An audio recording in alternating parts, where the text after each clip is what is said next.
महत्त्वाची बातमी. चोपडे येथील वन विभागाच्या रानटीपणामुळे 18,000 झाडे मोजता येत अंतिम घटका. पाण्याअभावी झाडे जळाल्यास तीव्र आंदोलन करणार अध्यक्ष गणेश बाबर. महाराष्ट्र शासन दरवर्षी पावसाळ्यात झाडे लावा झाडे जगवा ही मोहीम सर्वत्र राबवित असून चोपडी तालुक्यात सांगोला येथेही मे 2024 मध्ये वन विभागाच्या हद्दीत विविध प्रकारच्या 18,000 रोपांची लागवड करण्यात आली व वेळोवेळी झालेल्या पावसामुळे झाडाची वाढ सुद्धा चांगली झाली व मे 2025 मध्ये उन्हाळ्याच्या तडाख्यामुळे रोपे बळी जाण्याच्या मार्गावर होती. पण त्यावेळी शेतकऱ्यांनी पाणी वाटप संस्थेतर्फे बुद्धाळ तलाव प्रकल्प स्तरीय संस्थेच्या नेतृत्वाखाली एकत्र येऊन पाण्याचे नियोजन केले व या कामी वन विभागाने साथ दिल्यानं रोपे जगवली. परंतु यावर्षी मार्च महिन्यात उन्हाळ्याचा तडाखा वाढत असून वन विभागाने पाण्याचे नियोजन न केल्याने येथील रोपे अंतिम घटका मोजत असून झाडे जळाल्यास ग्रामस्थ तर्फे तीव्र आंदोलन करणार असल्याचं पाणी वाटप संस्थेचे अध्यक्ष इंजिनियर गणेश बाबर यांनी सांगितलंय.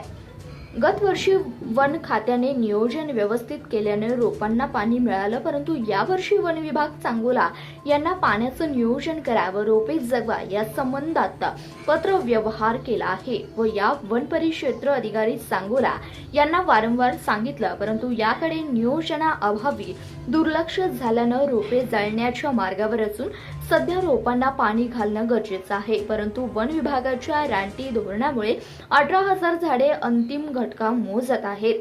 एकीकडे शासनाचे झाडे लावा झाडे जगवा व पर्यावरण वाचवा असे संदेश असताना चोपडी येथे मात्र याच हरताळ फासला जात आहे. संबंधित अधिकाऱ्यांनी व वरिष्ठ अधिकाऱ्यांचे याकडे अधिकच दुर्लक्ष होत असल्यानं माळ रानावर हिरवळीने पसरलेले गतवर्षीचे रोपडे पालटत असून मार्च महिन्यात ही अवस्था, मग एप्रिल व मे महिन्यात या झाडांचे रोपांचे काय होणार?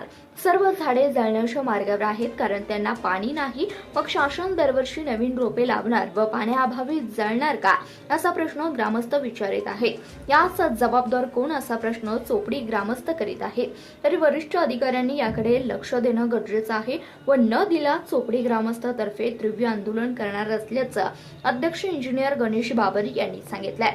वन परिक्षेत्र अधिकारी सांगोला यांना पाण्याचे नियोजन करा असे पाणी वाटप संस्थेतर्फे पत्र दिले आहे, परंतु याकडे दुर्लक्ष होत आहे असे पाणी वाटप संस्थेचे उपाध्यक्ष तानाजी मिसाळ व सचिव सुभाष खांडेकर यांनी सांगितलंय.